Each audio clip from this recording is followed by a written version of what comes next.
हम करेंगे हर मजलूम की हिमायत। बिस्मिल्लाहिर्रहमानिर्रहीम। अस्सलाम वालेकुम। मैं हूँ हुरैन फातिमा और आप देख रहे हैं हिमायती न्यूज़ HD चैनल। नजर डालते हैं आज की अहम खबरों पर।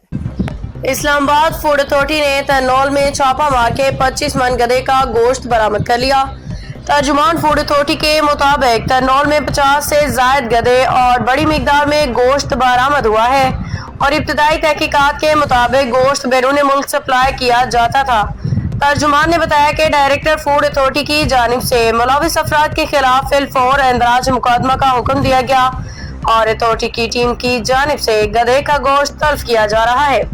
Deputy director doctor Tahira Sadiq का कहना था कि फूड अथॉरिटी टीम की जानिब से टोटल 25 मन गोश्त बरामद किया गया। मौका पे मौजूद एक गैर मुल्की शहरी को पुलिस के हवाले कर दिया गया। उनका कहना था कि गोश्त किन किन एरियाज में सप्लाई किया गया, तफ्तीश जारी है। अब तक के लिए इतना ही। मजीद खबरों और अपडेट से बाखबर रहने के लिए देखते रहें हिमायती न्यूज़ HD चैनल।